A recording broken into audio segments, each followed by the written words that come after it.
I'd been asked to give a lecture at Birkbeck University, London, but while sitting in the audience for another lecture, we were told that the lecturer had cancelled.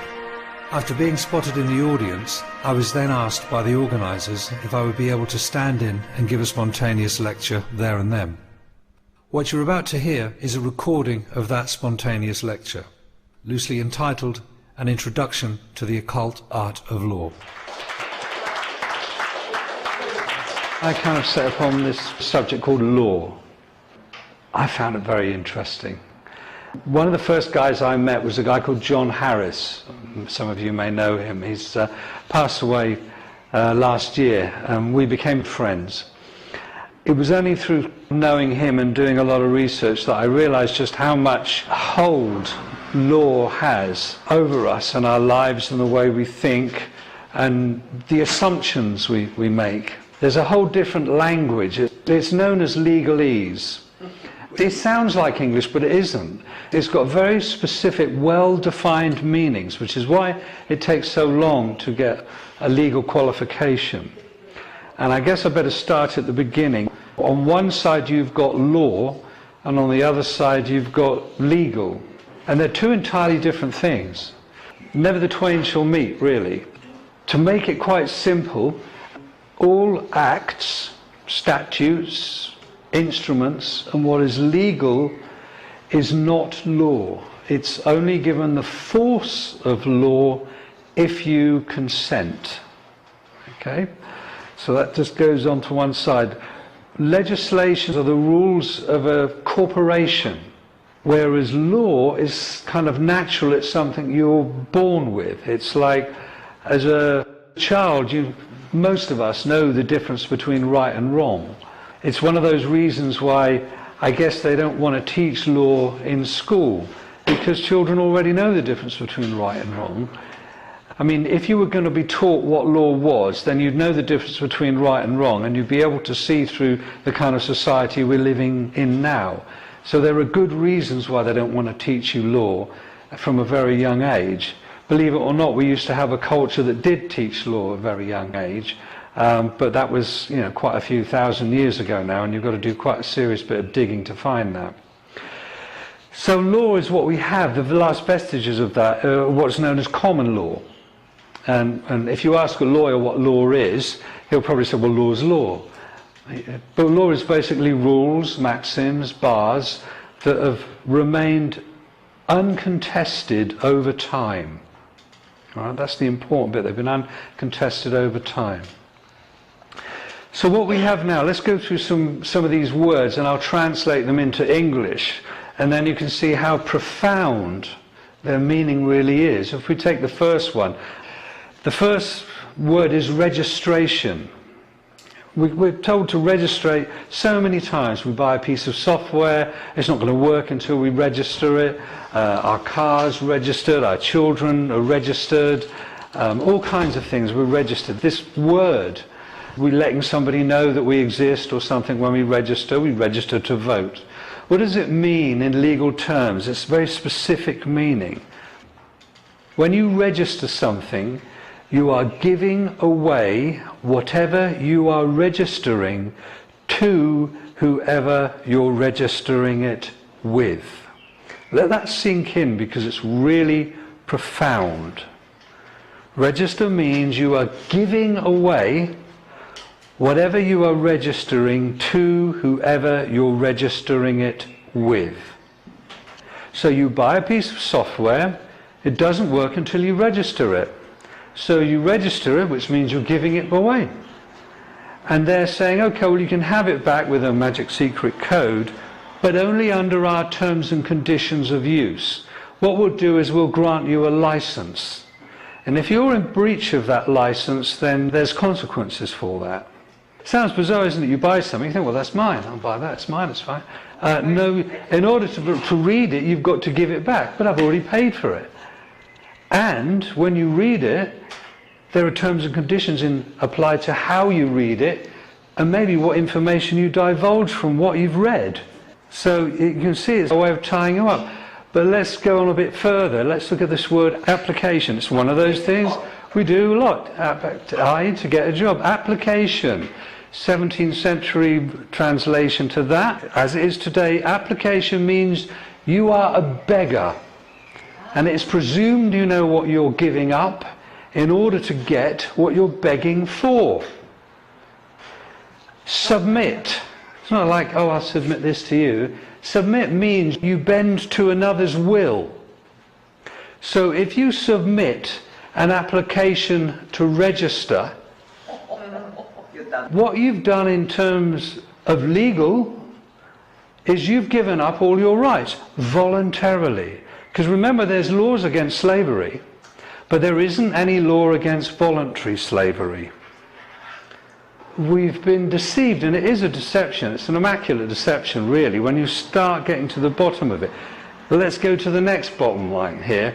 What else do you register? Well, you register your birth, don't you? Your birth is registered, and you get a certificate. And if you look at that certificate, and it's an incredible document, really, when you start reading it with legal eyes, you just think, oh, it's got the mother's name in it. It hasn't got the mother's name. It says informant. And on the back of it, remember, it's got the Crown Corporation logo on it. By the way, the Crown is a corporation. It's not the Queen. On the back of it, it says, this is not proof of identity. Well, you think how many documents are derived from that birth certificate? Your driving license, your passport, your NHS thing, all of it comes from it. So if it's not proof of identification, what does it mean legally? So you're kind of left with this conundrum. Well, I've registered my birth, I've got this bond back. Bond. Bond is an abbreviated word. Where do you think the word bond comes from? It's really obvious. It comes from bondage. You've been registered. When you register something, you give something away. You've been given into bondage to the Crown Corporation. This is legally what it means. If you're given into bondage to the Crown Corporation, and we can prove it because there's a certificate that says that's the case, what does that mean? What's the bottom line here? Well, I'll go back to a little bit of history now. I haven't got anything behind me. But those of you who used to play Monopoly probably can remember that a pound sign used to kind of be like this, and it had two lines through it. Remember that? And the dollar sign had kind of like this S, and it had two lines through it. So it had two lines through it. Now, the pound used to be called sterling. It was called sterling for a reason, and it was based on silver. And of course, in America, the dollar had the same two lines through it, and it was all the silver dollar. That's what it was. But in 1929, the banks owned everything. They owned absolutely everything because of a thing called the Wall Street crash, which they brought about into existence. And then they also changed things. They changed the pound sign so it had one line through it, and the dollar sign so it had one line. So they removed one line. Well, if the banks owned everything, the money in circulation then has a different value. There's something else backing it. If silver isn't backing it anymore, what is backing it? And around about the same time in 1933, a guy called Colonel House, who worked for the Rothschilds banking cartel, among other people, came up with this idea of registration. And he's quoted as saying, not 1 in a million people will work this out. Because they had to, if the banks own everything, then the country's bankrupt. They have to find a way of carrying on business and commerce, don't they? So they need something else that's backing that currency. The way that it works, and I'll give you a process, because I'm a shrink as well, but I'll give you a process. We deal with things in terms of process, because you can get lost in content, which is the detail of things. So if I was, say, for example, a dairy farmer. Now, I'm a dairy farmer, and the bank says, sorry, Alan, we've lent you all the money we can, we're going to foreclose on you, you're bankrupt. But good news is we'll keep you on as a manager, seeing as you know a bit about what you're doing. So we now own your farm, and you now work for us. But what we'll do is for every calf that's born, we'll extend you credit based on the milk and cheese and meat that it's going to produce in its lifetime. You register that calf with us, and we'll extend you credit based on the milk and cheese and meat it's going to produce in its lifetime. Well, you are the cattle.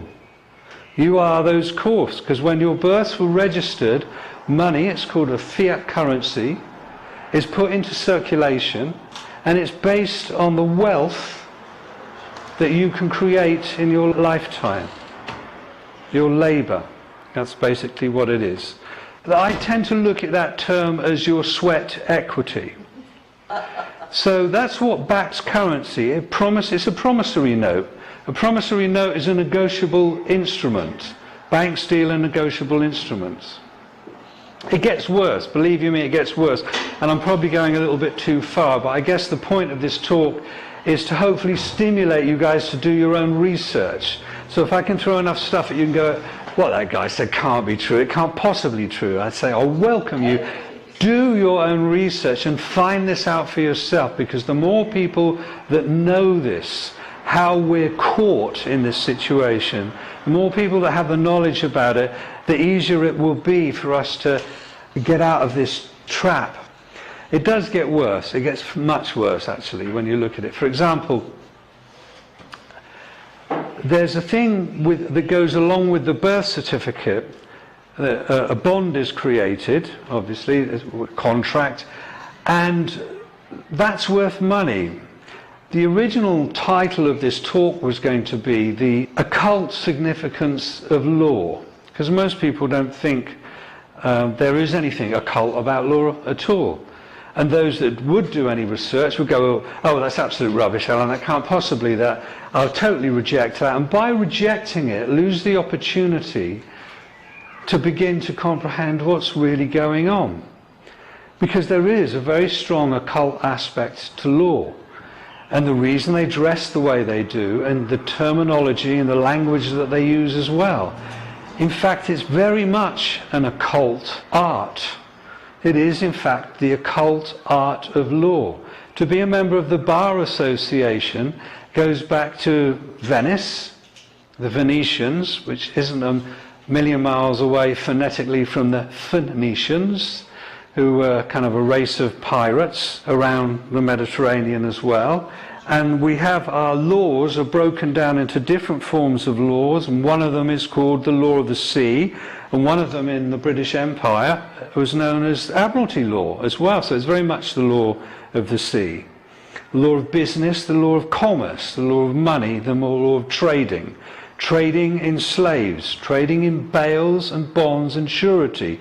In fact, the word courtio, which is where we derive the word court from in Roman times, means to deal in bonds and surety. If you wanted justice, you go to the Basilica. That's where you would get justice. Not a court. Court just deals in bales and bonds. The bench is a place, if I'm a king and I own a marketplace, I've got my guys who are on my firm there, they've got a bench and they settle the disputes in the marketplace, in the bonds and the sureties, what goes on there. If someone sold something, it's been underweight, then my guys come in and they decide what to do. And if you want to trade in that marketplace, you sign a contract. You have to be allowed, you get a license to trade. Remember I say you register, something's given to you, it's taken back to you. There are now terms and conditions. If you want to trade, you have to register your business. You have to give it all away, and it all comes under one heading, one big pyramid under the top of it, the Crown Corporation. They own it all the businesses, the whole thing, they own it all. It's registered to them. They decide what goes on. They own the money that you have. You think, this is my money in my pocket. It isn't. It's a promissory note. And your tax, some of the tax you pay, is the rent for using that. It's theirs. They own it all. It makes sense when it's explained like this. People say, I'm going to pay a tax, I'm going to keep this. And well, it's rent for their money. They own you. And the occult aspect of it is that they own your mind, your body, and believe it or not, they believe, these guys are completely off their dials, your soul. This is why they have all the gold, because gold is an immortal metal. This is why they like the precious, they like all that gold. That's why they hold it all, and that's why they circulate money. They now own everything. They have you in bondage. It's a slave slave-based society, and it's a voluntary slave-based society. You've volunteered. You've entered into a contract.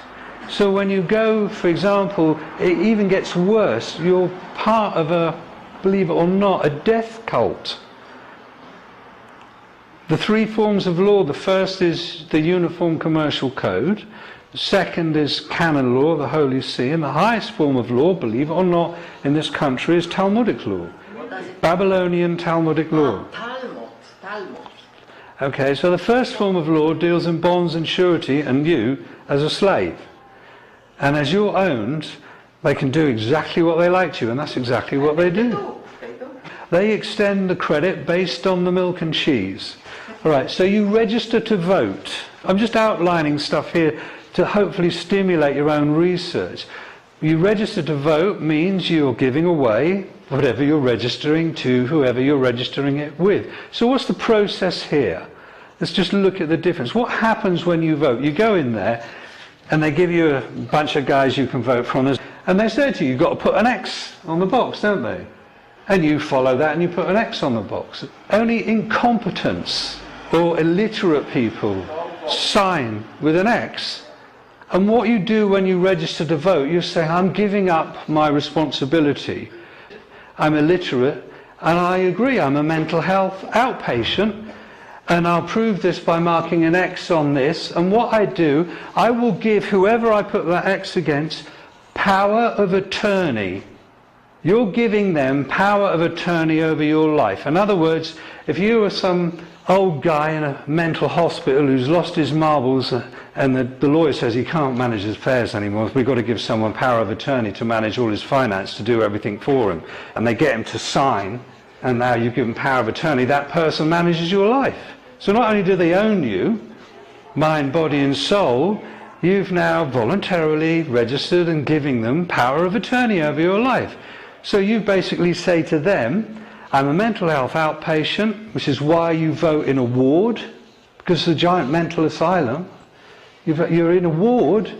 If you prove to them that you're an illiterate, you put the X on there, and you registered to vote, you've given away your rights, and now you've given them power of attorney. In other words, you say to them, I've let you decide what you think is best for me.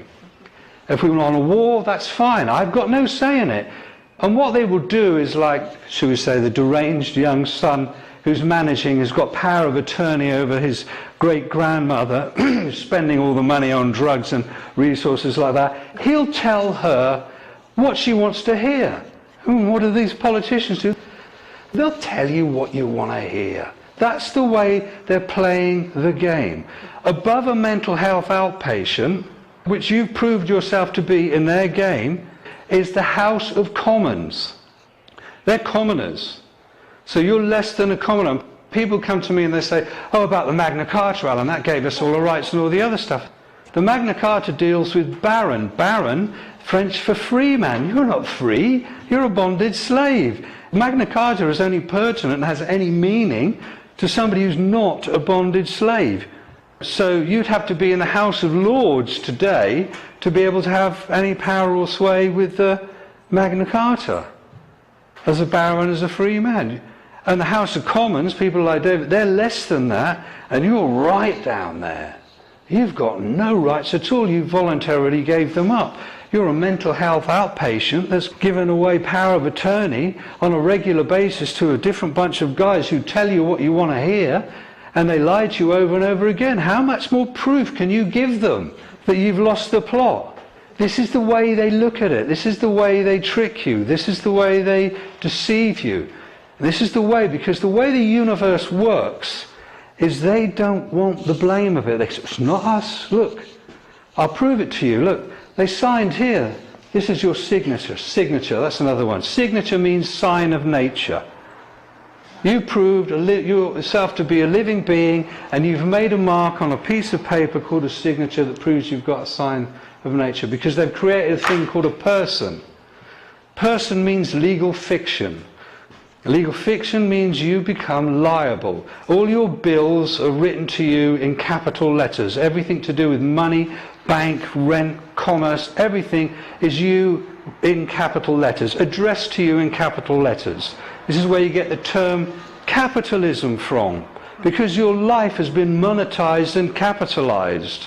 As a bonded slave, you are what back that currency, and you've given them power of attorney. You've given them power. You can moan, you can whinge all you like, but they'll just say no to the universe in their magical system. Sorry, but it's not on us. You signed, you gave, that's your signature, isn't it? You voted for that, you registered it. It's on you. You're responsible. It's on you. You made that decision, not on us. We don't inherit the karma. Because the whole system works on an occult way on curses. It's an old curse system that goes back 5,000 years. It's dark magic. It's based on curses. It's based on sacrificing. It's based on blood sacrifice and all that stuff. Cursing, that's what it is. What do you think that money is? It's a curse based on your life that's been taken from you. You've been hoodwinked out of it. I mean, hoodwinked, that's a 33 and a third degree Mason maybe will tell you, but you've been hoodwinked, and they're lifting the veil, and they say, what I'm telling you is part of that process. How do you think these guys get away with stuff? If I say to you, what's your name, and you give me your name, you've basically said in legalese, oh, I'll contract with you, and I'm a bonded slave, I don't have any rights. I gave them up. But if you want to think on your feet, and I'm a police officer and I say, what's your name? And you say, what makes you think I have such a thing? Ask the question, because if you're asking, you're as king. You've got some status then. Because they all work, they act, and they behave in a manner, it's called implied right of consent. They are going to behave in a manner that suggests to them that you've all consented, and unless you rebut that consent, unless you stop that, unless you say, hold on a minute, I'm not consenting, I do not consent to this, I am not a name, I'm standing under common law, if you want a contract, I'll be happy to contract with you, my fee is £900 an hour, do we have a contract, yes or no? What's he going to do? I know a guy, you can find it on the YouTube thing, drunken driving. He's driving his car drunk, the police pull him over. They say, what's your name? He says, I'll be happy to accept your offer of service. My fee's £900 an hour. Well, right, we'll arrest you then. Because that's what they normally do. They'll kidnap you until you give them your name. If you get caught on a train and you haven't got a ticket, they'll kidnap you until you give them the name. Because they want what's a thing called joinder, which is your name and address and your birth date. Because they want your bond. They want the details of your bond. They want that for a very good reason, and I'll get back to that in a minute. So he gets arrested, he goes in there, and eventually the sergeant's there, and oh, we've got this guy, he won't give us our name, I'll put him in the cell, then he's drunk, da-da-da-da-da. They let him go the next day. You are in there? Yeah, the point is that they let him go.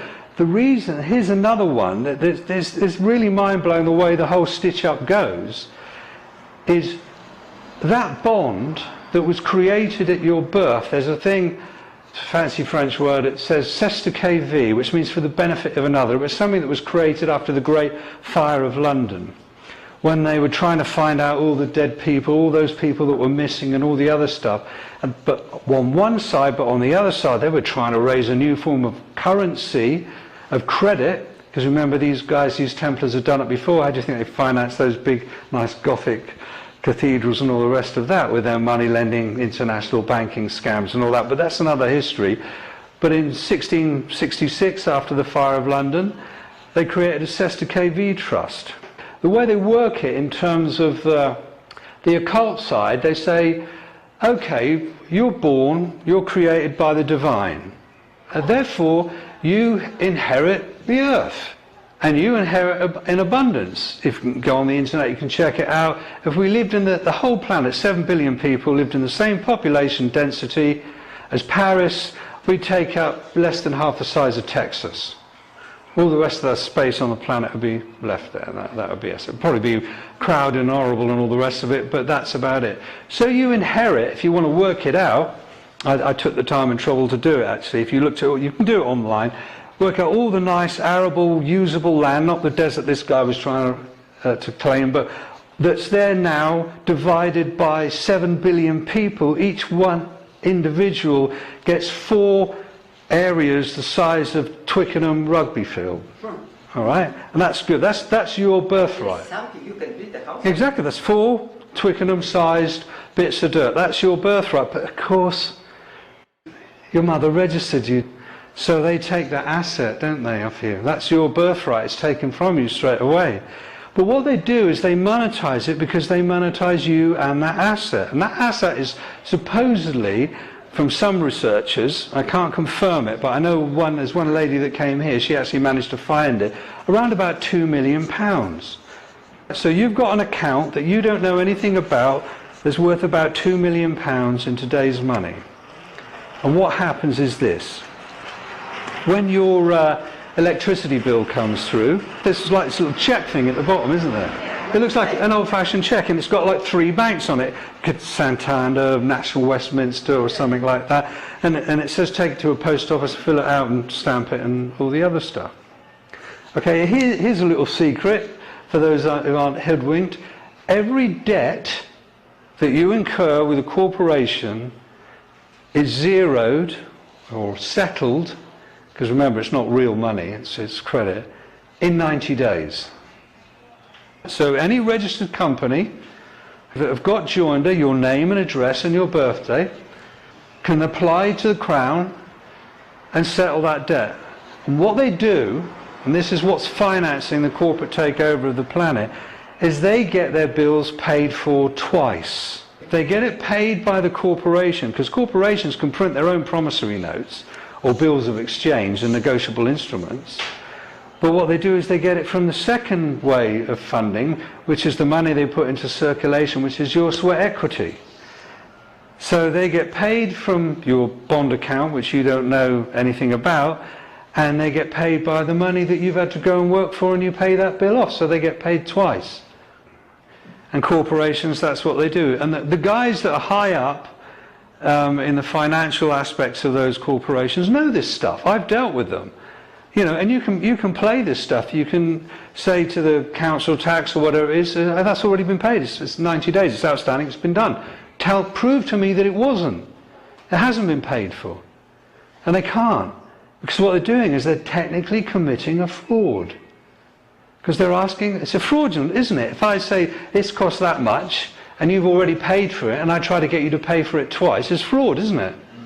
For the normal people. Double bubble, isn't it? It's called double tipping.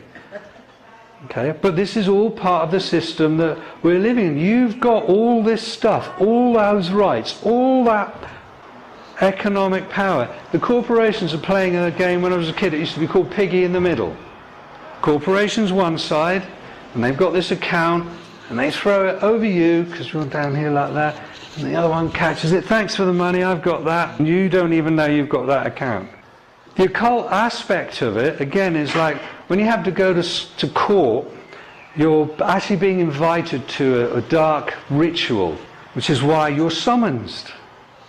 You're summoned to appear, like you're some sort of ghost or a spirit, because that's what they think you are. Because that trust that's worth money, they don't tell you about it, but you could have reclaimed that within 7 years.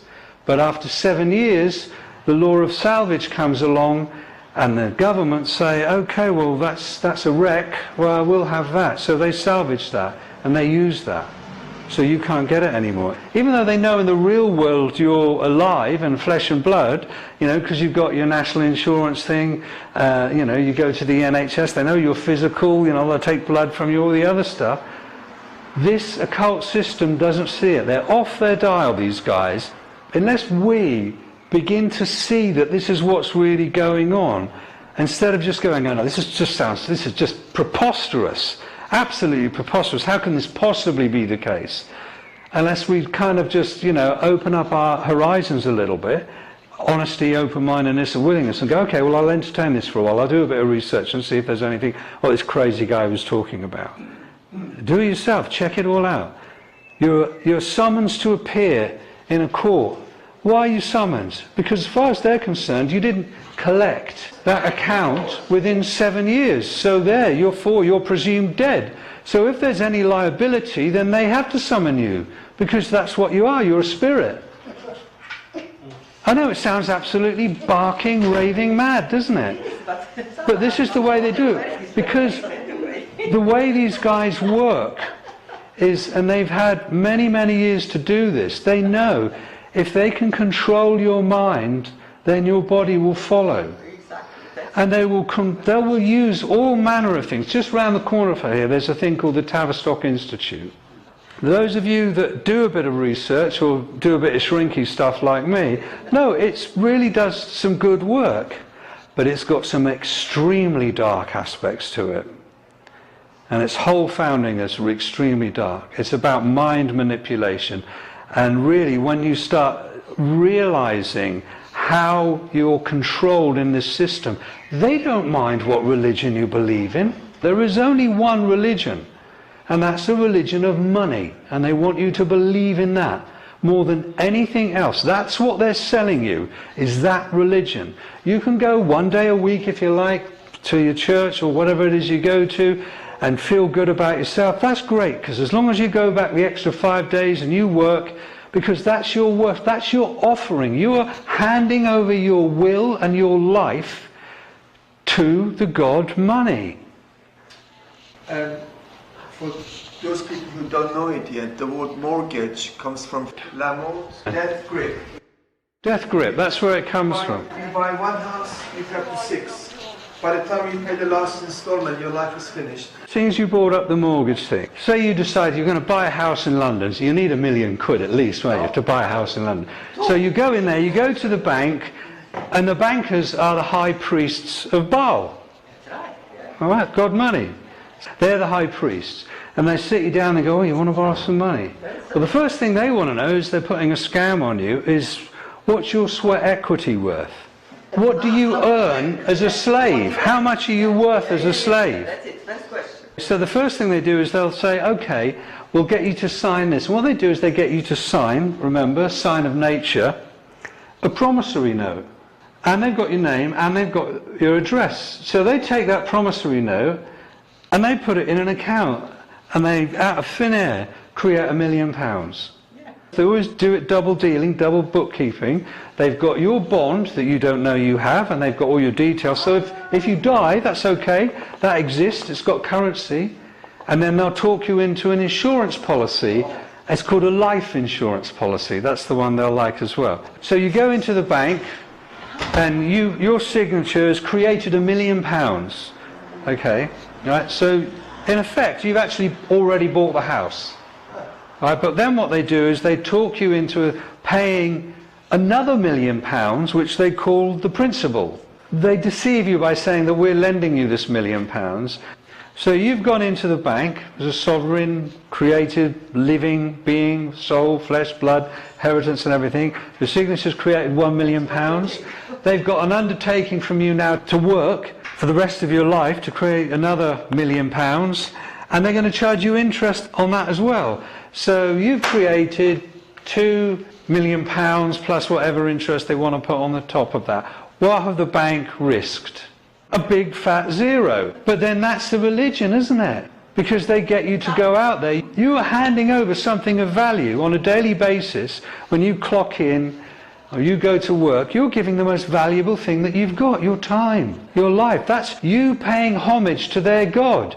Okay, you can go one day a week somewhere else and believe that you're doing something else, but physically in your reality, you've got no choice. You're in bondage. You want to talk about freedom?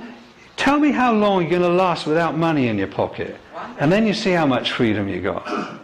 That's the reality. That belief is so powerful. I mean, if you were to get £100,000 in used notes and just throw it on any street, Trafalgar Square or somewhere like that, you'd see complete insanity. You'd see total violence breaking out. I've worked in rehabs. I've specialised in the treatment of addictive clients, you know, drug addicts, alcoholics. And their parents would come in and they would say to me, well, he's done detox, he's done his cold turkey, surely those cravings are gone. You know, he's not physically addicted to it anymore. I said, oh, no. And they look at me like this. I said, no, it's the psychological addiction's the most important thing. I said, they're addicted to a mood and mind-altering substance. And they said, well, we don't understand, as long as he doesn't drink anymore, as long as he doesn't do any more heroin, he'll be fine. That's what changes his mood and his mind. And I say, okay, here's a table. I'll put a wee baggie of smack, some brown on the corner there, a bit of coke, a bit of marijuana, a bit of nice grass, a nice sticky bud, say, something like that would be nice. Some bottles of Moët Chandon, eh? Some Nuit Saint-Georges, a few bottles of Rioja, or if you want, a couple of tins of Tennant's, or special brew. What would you like? And they go, oh no, we're not really interested in anything. I said, I'll tell you what, I'll put £5,000 in used 20s. Oh, that would be nice. How would that make you feel? And they go, oh yeah, that makes me feel great. I said, okay, all these other substances, if you imbibe them, there's a chemical reason that's going to change your mood and your mind. But you're telling me this printed paper is going to make you happy? Is going to change your mood and your mind? Watch them on the game shows when they win something. Watch them with the gambling. Watch them. That's a mood and mind-altering substance that's more powerful than all the other ones on the table. Because all the other ones on the table, you can get rid of that addiction. You don't have to be addicted to that. There's ways around that addiction. But that other addiction, that psychological addiction, you try getting along without that one. Even if you want to, even if you try not to. It's probably the hardest addiction that there is. Exactly. So that's what you're kind of dealing with in terms of the mind programming and the addiction. Now it sounds really dark and gloomy and all the rest of it, but there is a solution, and really the solution is always been there. And this is probably why it's going to sound a bit cheesy and corny, that the solution is a thing called a spiritual program. Is to reclaim your soul, your sense of value, your sense of worth. And there are plenty of spiritual programs out there that don't demand you give them shed loads of money and all the other stuff. In fact, if you want to find the genuine ones, they'll be the ones that won't be wanting the money for you, because they'll be on that spiritual program themselves. And there will be one out there, if you really want it, that will fit itself perfectly to what you are. I know one. Yeah, well, there's one that will suit you. There's one that suits everybody here. But what you have to do, and this was the one that got me when I worked in rehabs, the reluctance that people would have to pray. There's a meaning in this word, pray. It's because part of our social program is we have I'm going to get a bit shrinky now, we have what's called a reflective action of consciousness. That's us thinking, we're reflecting, we're not in the moment. It's a reflective action of consciousness. And what tends to orchestrate that, and it's pre-programmed to a certain extent, and it's hardwired in, it's a thing called an ego. It's certainly my old adversary, self-importance, which of course is what the whole money thing gets you in. It's got statutes. Statutes are about status. That's where you get the term statutes from. It's an act, it's not true. It's a fiction. You've been caught, you've believed in a fiction, you believe you're something that you're not. It's a deception. Maya. So you're trying to get back to who you really are and what you were really created here to do. And the thing is like when it gets to the making money thing, it's all about competition, isn't it? Dog eat dog, all that stuff. And you can sell anything, you can sell arms, prostitution, drugs, the whole thing. The more money you have, this has been around ever since human beings have been around. So there is a way out. I'm not going to tell you what mine is, but I found that way out, and I'm sure if you really want to, you can find your way out, but you have to do it, because at the end you won't, as I found, you won't find any kind of real value in that money material thing. You have to be true to yourself. That's the important thing. A human being could mend a bird's broken wing and make the desert green again. We have that ability. It's been given to us. There's a difference between given and grant. There's an aspect of you which has been given to you. In other words, you do what you like with them. That aspect of you that has been granted is finite. And that's your life in this particular realm and this dimension. You don't know how long you got. And you're willingly to sacrifice it to get money and stuff like that, you know, and to be part of this system. And it's you know, who can blame you? We're all born into this. We don't know any better. Most of us, it's taken us years. I mean, it took me, I was about 40 years of age when I managed to sort of really get over the shock of being born. You know, really to sort of get it all together in perspective. What the hell's going on? What's all this about? All that stuff that wasn't mine, that had been dumped on me, and I was going, well, no, that's not mine, that's that. I don't want that, you know, that's, right, this is mine, that's who I am, right, I'm going to do that. Because, you know, if you're true to yourself, then a pathway will open up to you, you know, it will find its way if you connect to the universe in that way. Because remember, these guys that have created this spell, they know how the universe works. They've got a way of doing this dark magic and keeping you in the dark. The first solution you need is to learn, is to get some knowledge. The stuff that I've told you, learn that. I'll give you some links at the end. You can do your own research, because then when you see what I've told you is true, you need that, because once you've got that, then you go, well, I need to find a way out of here. You need to realise what your prison's like, how you got in there in order to find a way out, how the door works and stuff like that. And you've always got two options. You can turn around and go, hey, I know this stuff, I'll screw the system now, I'll get as much money as I can out of it. I know guys that do that. They learn all this legal, all this law stuff and everything, and they pass, you know, promissory notes and negotiable instruments, they run frauds. What do you think these guys that are running things do in the City of London, what that place is all about? It's horrendous. Yeah, you can do that if you know what's going on. Or you can be true to yourself. You can say, no, this isn't what I want. I want to get back to what I'm supposed to be here, whatever that is. But I'm going to try and find out what that is. Which means I've got to let go of this. So whatever that standard of living I had before, and whatever it was based on, I might have to take a different set of life choices and find out what that is. And at the same time, you need to start following your heart and not the head. Because this is what fools you, is up here. You have to follow your heart. I'll say the G word and you think I know what I mean there. For some people, other people would say the Great Spirit, other people would say love, other people would say love is what animates the fabric of the universe and what animates you if you allow it to do so and you truly want it to do so. If you really want it to do so and you see what's going on here, you say, look, I don't want any part of that, I want to change that. I want to start taking responsibility. I don't want to be somebody that's given their life away, that's a mental health outpatient. I'm letting the system make up their mind for me. In an asylum, I'll just continually moan because I haven't made it my business to find out what's really going on. Even though in my heart, I felt something's wrong. I mean, all of you are here because you're looking for something. You're looking for something different. You've come here because what's out there, X Factors, you know, all that other stuff on the telly and all the other stuff, isn't giving you nourishment anymore. You're looking for something else. So that's why you're here. The history that you've got now is false. It's been rewritten mostly over and over again. Right? You're just going to have to accept that. It's lots of rewrites just like Hollywood. But there was a time when there was true law of love, and there were teachers that came and taught that. And they said very clearly what was going to happen and what was likely to happen if humanity didn't change.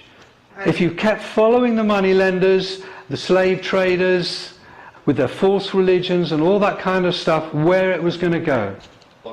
What you have is basically this. And this goes back to a very old story. And some of you might find this uncomfortable, some of you may not, or some of you may agree.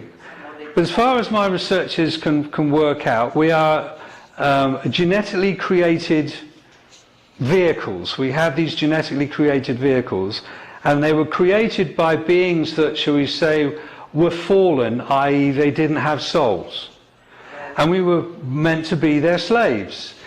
But there was a trick that was paid on them that they hate us for, because it turns out, after they had us being their slaves, being really willing and loving and all the rest of it, they suddenly realised, hold on, these guys have got an aspect of the divine with them. These guys have got a soul. We haven't. And that's why they hate us. And these people, if you want to put it in a psychological term, or these beings, or because I'm not interested, I don't even care if you're a reptilian alien. I'm only interested in one thing. I don't care if you're black, white, yellow, wherever you come from. I'm only interested in one thing, and that's the quality of your consciousness. What is it that's inhabiting the vehicle you're inhabiting? Where's that at? Where does that want to be? Where does that want to go? That's what really matters when you get through all that divisive stuff. That's what's really important. You know, and we really need to just focus simply on that. I met this lovely girl today, young, beautiful, chatty girl. She was Greenpeace. I said to her, "You're selling." Yeah. She said, "No, I'm not. I'm working for Greenpeace. I'm doing something good. The pollution and all the other stuff, the government aren't doing anything, and so we in Greenpeace are doing it." I said, "I bet you feel good about that." She said, "Yeah." I said, "But somewhere along the line, you're going to ask me for a bank account, aren't you?" And she went, "Yeah." I said, "You're selling." I said, "The guys that create this world the way it is with all its pollution are the banksters and the moneylenders. You're working for them. You're selling for them. You're getting work for them. And you're feeling good about it, aren't you?" Look how clever they are. Religions, there's two authorities to get law from. One is from the divine, and the other is from the consent of the people. God made us the trustee, and we've got the consent of the people because nobody's arguing with us. Therefore, what we say goes. And if you don't, we can use force to stop you. You don't have to consent. Even Theresa May says we have a police force in this country. We are policed by consent. Let me just go through this very quickly. There's two things to a police constable. That's two things. Police, the term police comes from policy. The policy man is enforcing the policies of the Crown Corporation, of which you are a citizen, which means worker, which means slave, and you've handed your will and your life over to that. Constable is something completely different. A constable has sworn an oath, which means he's in his honour, to prevent a breach of the peace. That's all he's there for. So he's got two roles. Now if you said to him, "I don't recognise you as a policy enforcement officer, but I do recognise you as a constable, and you will honour your oath." If you refuse to honour your oath, then under common law you've committed perjury. That's a common law offence. If you swear an oath and you go back on that oath, that's a common law offence. If he insists, after you've rebutted that and said you don't want to do it, and you haven't given a name and address or anything like that, or contracted, and he still insists to fine you, because you can't fine even under English law, you have to have a court de jure, a jury as well, he still does that. He's then committed fraud, which is another common law offence. The maximum penalties for perjuries, I believe, is 25 years, and fraud is 25 years as well. Those are common law offences, and he's sworn an oath to uphold those. So if you go along to the police station and say to the sergeant, "I have not contracted with this guy, the proof that I haven't contracted is he hasn't got my name and address." Do you want to add kidnap to that? Because he's committed perjury, he's attempted to commit fraud. Are you going to kidnap me until I give you something that isn't my property? Because that name isn't my property. In other words, you're asking me to give you something that isn't my property. As a police officer, do you think that's a good thing to do? Well, I'll wind up. My intention was to stimulate you guys to do some research. I hope that's what you've done. Next week we've got a meeting in this room I was again. waiting for this all my life, love. Thank you very much.